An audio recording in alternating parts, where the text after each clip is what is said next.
fourth terrible crash outside Pittsburgh. Some stations will be... You're watching the WLBT 5 p.m. report. As you certainly know by now, it is a day of terror, death, and fear unlike any this nation has ever known. A violent attack on America. Thousands of people are dead tonight or injured after what appears to be a coordinated attack on the World Trade Center in New York and the Pentagon in Washington. Terrorists apparently hijacked and crashed 4 airliners in order to carry out these attacks. We have 2 reports, the first from Beverly Kirk in Washington and the other from Terry Ruggles outside of New York City. Beverly Kirk joins us live with the latest from Washington, D.C., the nation's capital. Beverly? Good evening. As many as 100 people may have been killed or injured here at the Pentagon, where fires continue to burn at this hour on this day of terror, a day that has seen planes hijacked and buildings destroyed. President Bush is en route back to Washington after stops at military bases in Louisiana and Nebraska. He plans to address the nation tonight. And intelligence sources are now saying that they're almost 100% certain that Osama bin Laden is responsible for today's attacks. And President Bush is vowing that the U.S. will hunt down those responsible. Hijacked airliners, 2 of them, slam into the World Trade Center in New York.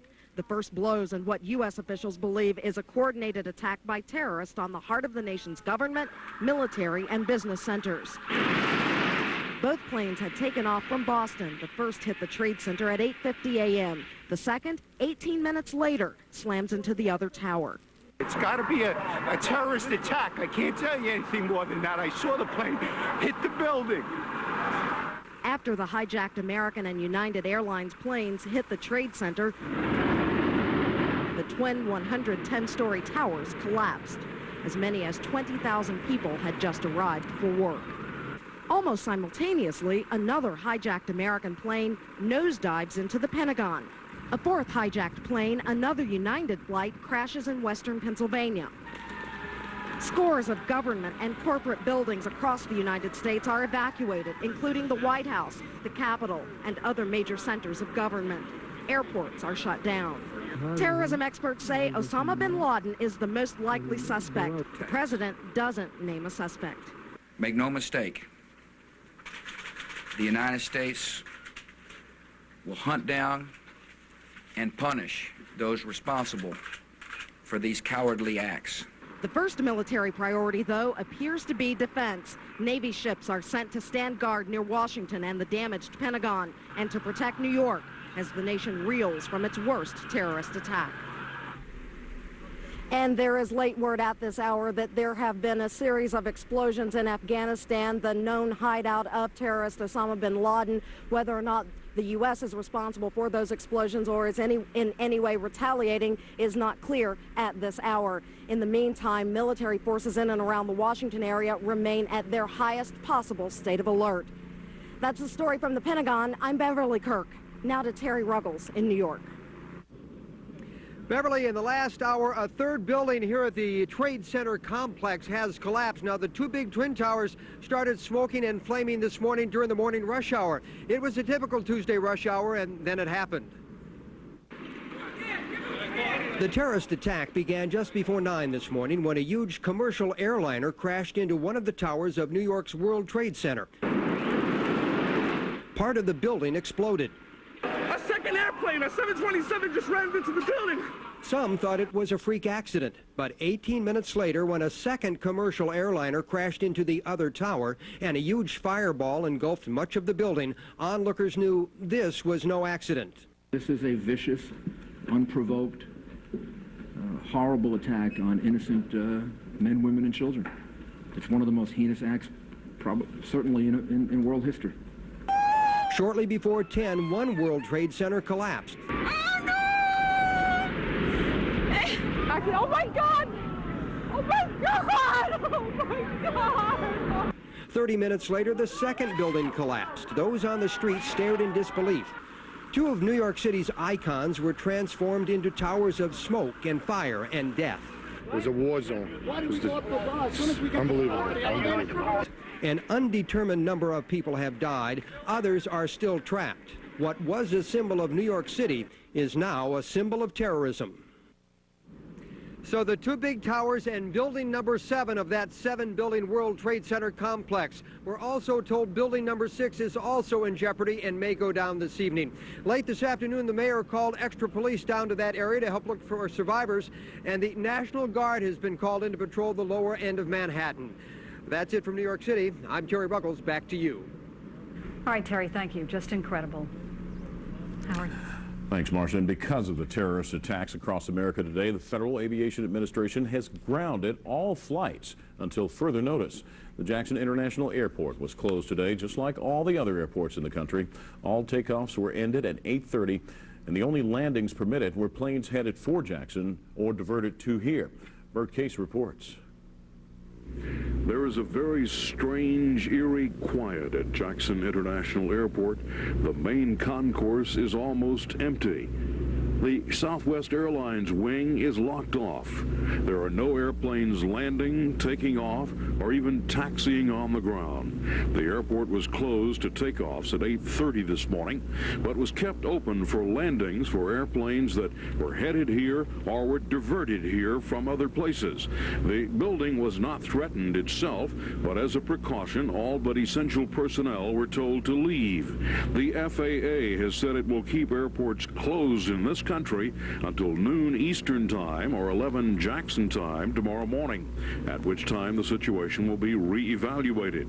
Here are some of the comments of those people who were in the Jackson International Airport. What do you think about all this? Well, we're scared to death, that's for sure. We were heading to Baltimore to have a real nice family reunion and reunion with the folks where we worked. We were the third in line to get on the plane. We, of course, knew there was a problem in New York, but we didn't know it was that bad. We don't think the planes will fly anytime soon, so we're not going to waste time sitting in Jackson waiting for a plane to fly. It's sad when we have to live like this. We're not free then. This is not a free country because we let people attack us. It's sad.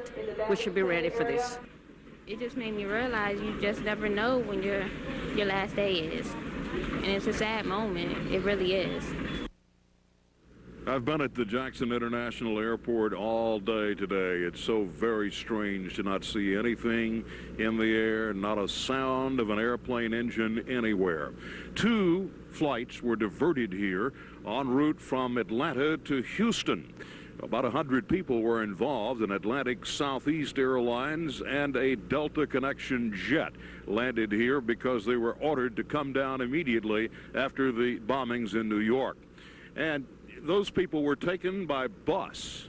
A large bus pulled up and they got on for a 7.5-hour trip to Houston, Texas.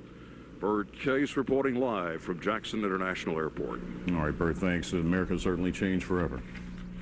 And there are ripple effects with all of this. Within 3 hours of the terrorist attacks, gasoline prices in some parts of Mississippi doubled. The fear of refinery closures and fuel shortages has prompted some gas companies to raise their prices, a move Mississippi Attorney General Mike Moore calls price gouging. Our Rosalind Anderson is standing by live at a Jackson service station with the very latest on all of this. Marsha, we are live at the Texaco station on High Street where the prices have not gone up.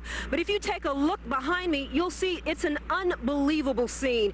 People are lining up at gas pumps and truck stops across the metro area, filling up in fear that the service stations will be closing. Now, we have not found that to be true. None of the gas companies we spoke with said they would be closing. However, the Department of Agriculture confirms that a BP terminal in Collins has closed and is turning away gas trucks. This is reportedly being done as a security measure. However, citizens should not panic.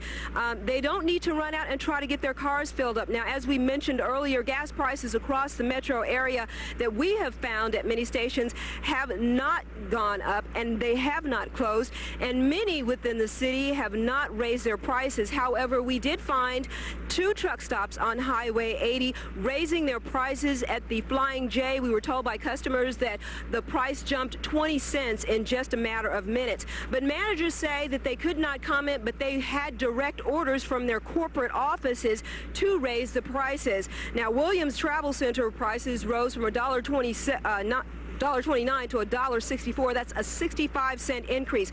Now, Attorney General Mike Moore says the state will not stand for any price gouging. He says he has tried to contact the Petroleum Marketers Association to warn them about the effects of price gouging, but has not been able to reach them. He has also been in touch with attorneys general across the country to formulate some national response. An event happened early this morning, and they're already raising the price of gas by noon. There's no legitimacy in that whatsoever. If you're being charged twice for gas, or if the price is increased an exorbitant amount, then I'm going to issue subpoenas for those people who've done that for their records, and have some hearings on why this is occurring. Now, the Jackson Police Department has been ordered to monitor those pumps and prices across the metro area and give those reports to the Attorney General's office. I'm Rosalind Anderson reporting live from Jackson. Back to you. Again, as you said, Roz, don't panic, right? Exactly. There's no need. Okay, thank you. And word spread fast throughout the capital city following this morning's attacks. People worried about the threat to Jackson, namely our federal landmarks. As Dawn Russell tells us, the federal buildings were shut down and many people sent home. It was anything but business as usual in downtown Jackson. When news of the terrorist attacks made its way to the capital city, people immediately looked towards the federal buildings. They are very aware of it, and they're very, I don't know how to say, frightened, or they're just ready to go home. They don't want to be in the federal building at all. Security officers were placed on alert, and Jackson police strategically stationed around the McCoy Federal Building. The daycare in the building was shut down first, parents anxious to make sure their children were safe. And I just said, look, I'm going to get my baby. We got to get out of here, because you just never know. And it didn't take long for the U.S. Marshals to clear out the federal courthouse. Just in an abundance of caution. There's too many questionable things going on, and just to keep our people safe and the public safe. The McCoy Federal Building remained open until noon, but as the day's events progressed, a decision was made to officially shut down the entire building. It's scheduled to reopen Wednesday morning, but with very tight security. Dawn Russell, WLBT News. And as fear spread throughout the United States, military bases were put on a state of heightened alert. At the Mississippi Air National Guard at Thompson Field in Jackson, heavy equipment was used to place concrete barriers around the perimeter of that military facility. Governor Ronnie Musgrove ordered National Guard bases statewide to take extra security measures, including more stringent identification checks like this one that you see today. He said no units, however, had been mobilized or put on alert. The base implemented increased security measures on orders, as mentioned, and one colonel told us, we are ready to respond fully. All traffic coming near the Air National Guard facility was turned away. The federal buildings around Jackson weren't the only facility stepped up with tighter security. City of Jackson officials added police officers to all of their buildings around town and beefed up security downtown. That includes City Hall and the Hood building. Officers say they were just there for presence and no threat at all was made toward any city building. Police Chief Jim French says this is a time when people need to pray and not do anything drastic. We don't need to panic. That panic would be the worst thing we could do. Let's just let law enforcement work it out, find who did it, and then let the government take whatever actions necessary. We just need to make sure that we're aware of things and proceed, but we are taking the necessary precautions here in the city of Jackson. The building is not shut, but the federal government did advise that they shut down. And the Am South Bank building was evacuated as a precaution around noon this afternoon. Workers with Wackenhut Security say it was a precaution and people were allowed to re-enter if they wish to do so. And an update now, this just coming in on the AP wire, there has been a bombing. CNN is reporting explosions in Afghanistan, in the capital of Kabul in Afghanistan. Afghanistan, that is where suspected terrorist mastermind Osama bin Laden is being sheltered. And earlier today, the country's hardline Taliban rulers rejected suggestions that bin Laden was responsible for terror attacks in New York and Washington. Again, CNN is reporting now explosions in the Afghanistan capital of Kabul. And also, Howard, Israel has declared tomorrow a day of mourning for the victims of today's terrorist attacks against the World Trade Center. And also the Pentagon, of course, will bring you more on that as it develops. And Governor Ronnie Musgrove today condemned the terrorist attacks as well, calling the situation a national tragedy. He has asked for Mississippians to pray for those killed or injured. The governor ordered, as mentioned, all state and military facilities to increase their security. He said state buildings, however, would stay open. I want to reassure all Mississippians that we are taking every security precaution that's available to protect our people. However, our schools, businesses, and state offices will remain open. These tragic... And the governor also said the Mississippi Emergency Management Agency is keeping constant contact with its federal counterparts. And there is no question today's events have changed America forever. State officials are taking every precaution, as you see. And while Mississippi has had no direct terrorist threat, the director of the Mississippi Emergency Management Agency, or MEMA, says we must be prepared. You know, I think this is something that we have to start thinking about every day.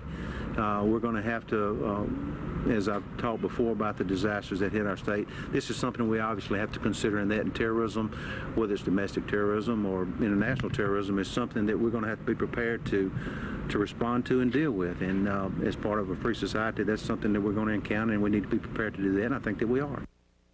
Latham says as a former firefighter, he recognizes the need at the responder level for a standardized instant command system. He says such a plan is in the works. And other precautionary measures were taken throughout the nation today, including for our railways. Here in Jackson, passenger trains were searched for bombs. When Amtrak made its scheduled stop in the capital city, passengers were asked to get off the train. The bomb squad from the Jackson Police Department and Amtrak personnel then searched the train, luggage, and even the garbage. No bomb was found. I came to pick my sister up, and like I said, I've been waiting here since 11. She came right in 11, but we've been waiting for her packages the whole time, and they're not letting her get anything. Amtrak personnel tell us that precautions are being taken statewide. The Department of Health has heightened its surveillance for any bioterrorism which might occur in this state, according to a plan already in place. Any communication about a bioterrorism event or any other terrorism events, should it occur in the state, will be issued through the state's Emergency Management Authority. And WLBT's own Maggie Wade, our anchor woman at 10 and 5, was on a White House tour this morning when the Pentagon was attacked in Washington. We'll have her reaction coming up next. Plus, local residents are showing up in droves, rolling up their sleeves to donate blood for victims of these vicious attacks. We'll have that story also. Our hearts go out to, and prayers go out to the victims of these atrocities throughout the country. I'm not personally scared for Jackson. I just think that it's sad for the nation. It's very, very scary.